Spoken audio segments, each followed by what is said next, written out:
Uma jovem no Japão resolveu terminar com seu namorado devido ao seu comportamento estranho. Conforme os meses viraram anos, este ex se transformou em um stalker perverso, um perseguidor tão obsessivo que não lhe deixava mais viver em paz. Então, se você se interessa por esse tipo de conteúdo e quer saber o que aconteceu, eu te convido a se inscrever aí, clicando no botão vermelho que está aí abaixo, escrito inscreva-se, e peço também que ative o sino das notificações, porque assim toda vez que eu enviar um vídeo novo, o YouTube te notifica. E caso ele não notifique, eu peço que me siga lá no meu Instagram, o @chamalzinho, porque lá eu sempre aviso dos vídeos novos. E se essa opção também não for muito agradável para você, eu peço que considere as outras duas opções, que são os grupos do WhatsApp e do Telegram. Os links vão estar no comentário fixado. E agora, dados os recados, vamos pro caso.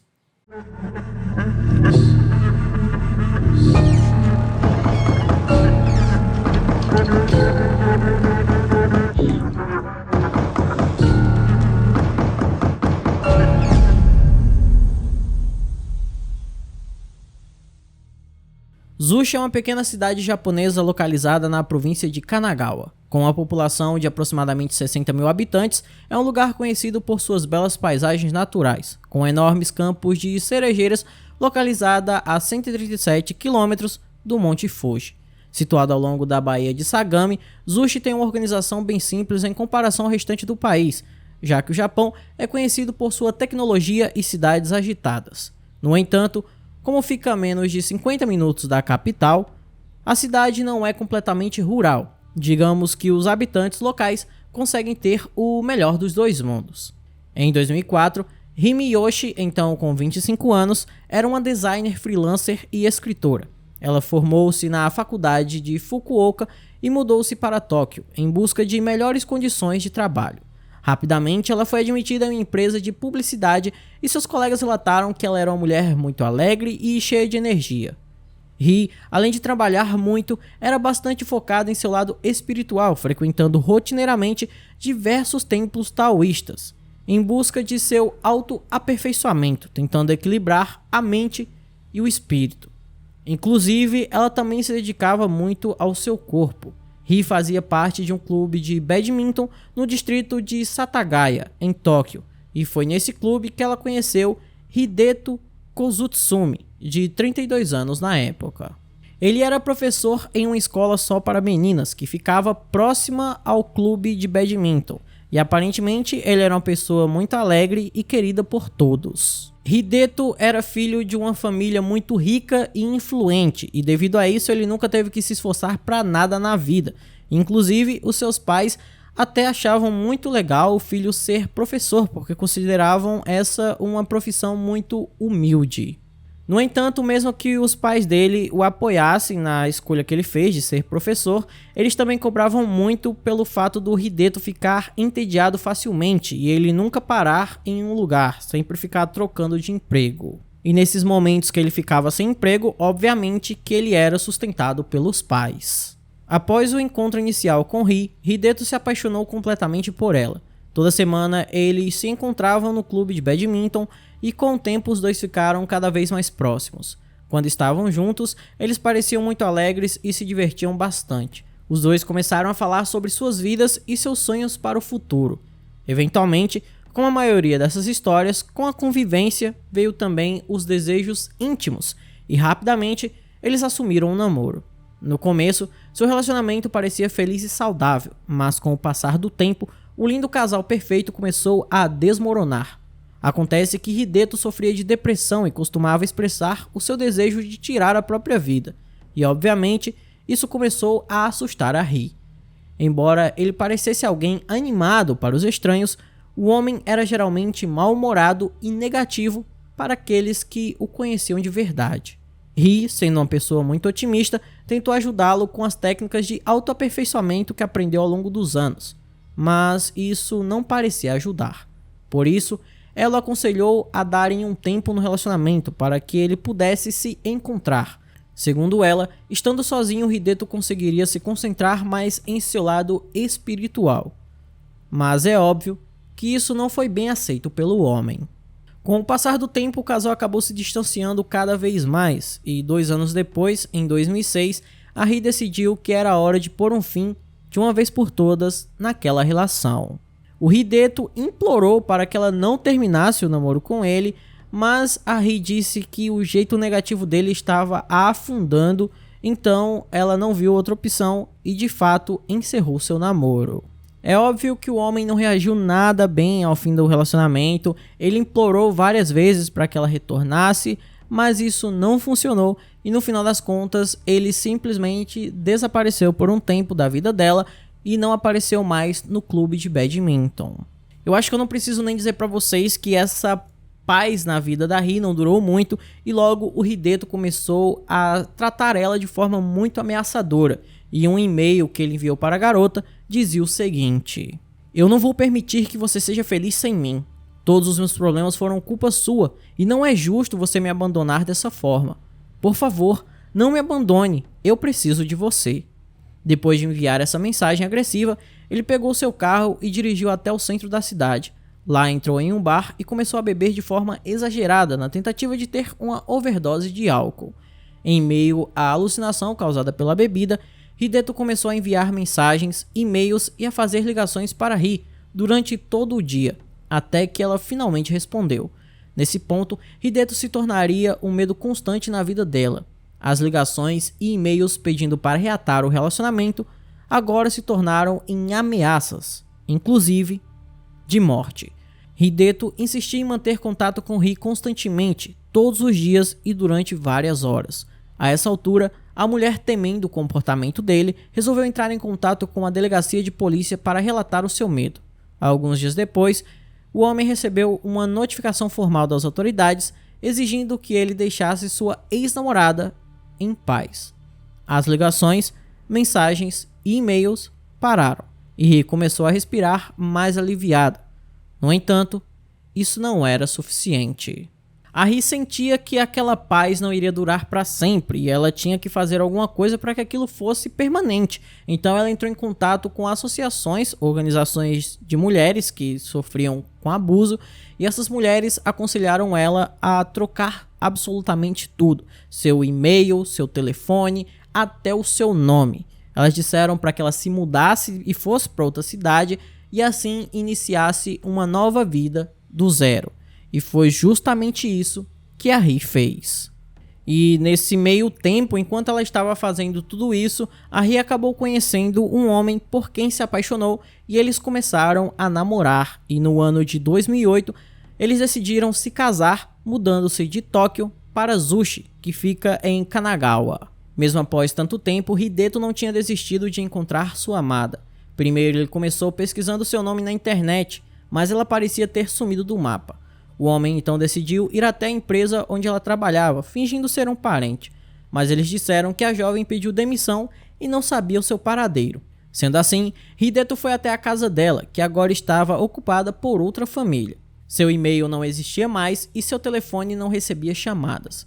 Parecia que Ri finalmente poderia viver sua vida feliz, ao lado de seu amado marido, mas infelizmente essa era uma realidade que duraria pouco. Em 2010, o Hideto estava totalmente afundado em depressão. Nessa época, ele foi até o Monte Tanigawa, uma montanha de 1977 metros de altura, na fronteira da prefeitura de Gunma e Niigata, e estava determinado a acabar com a própria vida.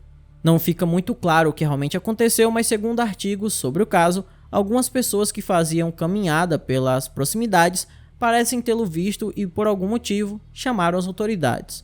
Hideto então foi levado para um hospital de helicóptero e apenas 2 dias depois estava novamente mergulhado em uma depressão profunda. Enquanto isso, Ri e seu marido viviam felizes em Zushi, mas tudo isso mudaria em breve. Devido ao aumento do custo de vida, a Ri teve que fazer uma escolha muito difícil. Ela teria que criar uma página no Facebook para que ela pudesse arrumar um emprego e assim ajudar o marido a complementar a renda, já que tudo estava ficando cada vez mais caro. Porém, para fazer isso, ela teria que abrir mão do seu anonimato e usar o seu nome verdadeiro. E aí, o Hideto finalmente a encontrou. Como o Hideto nunca desistiu de encontrar a Ri, um dia ele digitou o nome dela no Facebook e depois de muitos anos apareceu uma página com o nome dela. E a conta havia sido criada apenas uma semana antes. e lá dizia que ela estava casada. Ele ficou completamente fora de si porque não conseguia acreditar que aquela mulher que fugiu dele agora estava vivendo uma vida feliz e ao lado de outro homem, já que em sua cabeça era impossível a Ri amar outra pessoa que não fosse ele, e ele também a culpava por todos os problemas em sua vida. No Facebook dela tinha seus novos contatos, telefone, e-mail, mas não tinha seu endereço. Ele passou horas vendo suas postagens, fotos e vídeos, tentando extrair o máximo de informações possíveis sobre sua vida e rotina diária. E finalmente, decidiu entrar em contato por mensagem, fingindo ser um cliente em potencial, usando outro e-mail, é claro. A partir desse momento, tudo começa a ficar mais sombrio do que já era. Ri respondeu o e-mail e enviou um portfólio dos seus trabalhos, mas Hideto não conseguiu se segurar por muito tempo e, ao responder a mensagem, revelou seu verdadeiro nome e começou a ameaçá-la. Ele disse que descobriria onde ela estava morando e que iria matar o seu marido. Ao ler a mensagem, Ri contou para o marido e ele ficou compreensivelmente chocado. O advogado do casal os aconselhou a procurar a polícia, pois como ele já havia recebido uma notificação antes e estava novamente fazendo ameaças, Hideto poderia ser preso e condenado a pelo menos 1 ano de prisão, ou até 3 anos em liberdade condicional. O homem recebeu uma nova notificação da polícia, intimando-o a comparecer à delegacia mais próxima para prestar depoimento. O comunicado era claro: se ele não fosse prestar esclarecimentos, uma equipe da polícia iria prendê-lo em sua casa. Mas ele não foi à delegacia e fugiu. Agora, como um homem procurado, Hideto precisava tramar sua vingança contra a mulher que, segundo ele, acabou com sua vida. Ele se escondeu por um tempo e fez anotações mentais de tudo o que poderia fazer para se vingar. Mas apesar do Facebook de Ri conter todos os seus contatos, ele ainda não sabia onde ela estava morando. Porém, ele se lembrou que quando o policial leu a notificação, ele disse algo que o ajudaria em seu plano de vingança. Inacreditavelmente, ao ler aquela notificação, os policiais esqueceram de omitir um pequeno detalhe. Esse detalhe era o novo nome da Ri. Com essa informação, o Hideto conseguiria encontrá-la. Então, o que ele fez foi se entregar às autoridades e esperar 1 ano na prisão para que ele pudesse sair e procurá-la novamente. Só que agora, com seu novo nome. E 1 ano depois, quando Hideto finalmente saiu da prisão, ele decidiu que aquela era a hora de colocar o seu plano em prática. Ele entrou em diversos fóruns, fez pesquisas e até criou tópicos no Yahoo, fazendo perguntas do tipo: como acho o endereço de uma pessoa? Como descobrir um número de telefone? Com o nome verdadeiro da mulher em mãos, ele conseguiu saber que ela estaria morando em Zushi, porém não sabia exatamente em qual distrito, rua ou casa. Mas durante o tempo em que namoraram, Ri comentou que costumava frequentar templos taoístas. Pesquisando por esses templos em Zushi, Hideto descobriu um chamado Shangfu. A Ri então poderia estar morando em algum lugar próximo a esse templo, e usando todas as informações que conseguiu online, ele traçou um perímetro onde poderia procurar por ela. Agora, ele não só estava empenhado em descobrir onde a mulher morava, mas suas mensagens ameaçadoras, ligações e e-mails voltaram à tona. Entre os meses de março e abril de 2012, ele enviou mais de 1000 e-mails para Ri, e em um deles escreveu o seguinte: você prometeu se casar comigo, mas ao invés disso, casou-se com outro homem. Eu exijo uma retratação. Depois de receber esses e-mails ameaçadores, a Ri entrou em contato com as autoridades novamente, mas dessa vez os policiais não deram ouvidos, dizendo que o Hideto não seria burro o suficiente para cometer o mesmo erro tantas e tantas vezes. Mas um spoiler aqui para vocês, ele era assim. Porém, devido à insistência da mulher, as autoridades decidiram que iriam instalar câmeras de vigilância próximo da residência dela. Assim, se eles avistassem o Hideto, iriam prender o homem. Mas durante todo o tempo em que as autoridades mantiveram a vigilância, o Hideto não enviou mensagens e não foi pego em nenhuma câmera de vigilância. Parecia que o homem simplesmente havia desistido de seu plano. Então, como tudo aquilo custava tempo e dinheiro, os policiais decidiram acabar com a vigilância, tirando as câmeras. E naquele momento, a Ri e seu marido ficaram por conta própria. A essa altura, Hideto tinha passado meses fazendo sistematicamente sua pesquisa e sabia que se jogasse as cartas certas, seria capaz de descobrir exatamente onde Ri morava. Ele decidiu contratar um detetive particular usando um nome falso e dizendo que era um velho amigo da mulher e que há anos não a via. E menos de 24 horas depois, o detetive voltou com o endereço completo dela.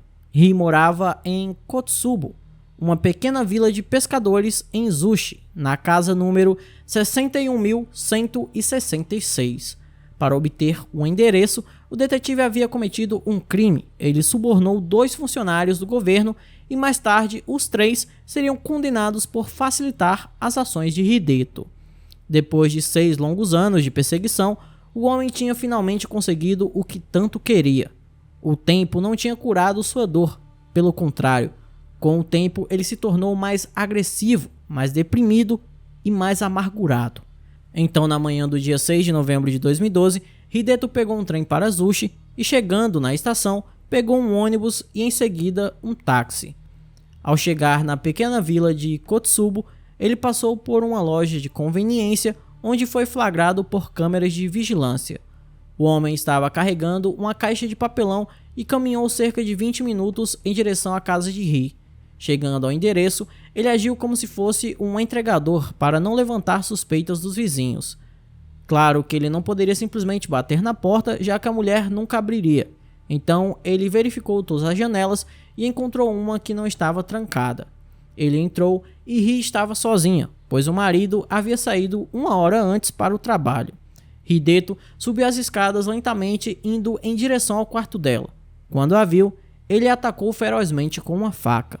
Ri caiu na cama e Hideto continuou desferindo seus golpes. A mulher estava incapaz de falar ou se mover, definhando aos poucos até ficar completamente imóvel. Ao conferir que ela estava sem sinais vitais, Hideto abriu a caixa de papelão que carregava e tirou de dentro dela uma corda. Ele a enrolou no pescoço, a amarrou no corrimão da escada e em seguida pulou. Às 13 horas e 30 minutos, uma pessoa que passava pela rua viu alguém pendurado pela janela da casa e ligou para a emergência, com os policiais chegando em seguida. Ao entrarem, eles encontraram Hideto e Ri sem vida. Devido ao longo histórico de perseguição, o laudo policial logo apontou que ele cometeu o crime e depois tirou a própria vida. Porém, circulou por um tempo uma outra teoria. Segundo contam, o Hideto foi até a casa da Ri e bateu na porta. E o marido dela ainda estava em casa e deixou que o homem entrasse, porque ele já estava cansado daquela perseguição toda, de ter que viver sempre com medo, então deixou ele entrar para que eles conversassem. Só que quando o Hideto estava lá dentro, o marido da Ri perdeu a cabeça, ceifou a vida da esposa e daquele homem que perturbou sua vida por tanto tempo.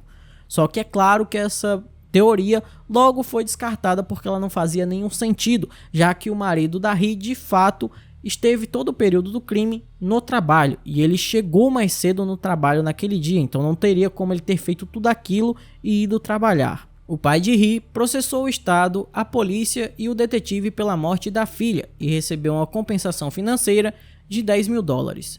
Esse crime causou profundas consequências no governo japonês, tão profundo que após o caso, diversas alterações foram feitas nos protocolos de proteção a mulheres vítimas de abuso.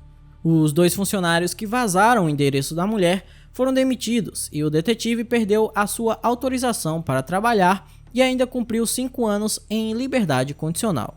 Por sua vez, o marido de Ri nunca mais se casou. Então esse foi o vídeo de hoje, espero imensamente que vocês tenham gostado da forma como eu narro os casos e jamais do que acontece. Se você gostou, peço que deixe um like, se inscreva no canal, mande para todos os seus amigos, me siga nas redes sociais. Se quiser apoiar o canal, temos várias opções, como Pix, seja membro, valeu demais e apoie-se. Vai de você escolher qual dessas opções é a melhor. Por hoje é só, até a próxima e tchau.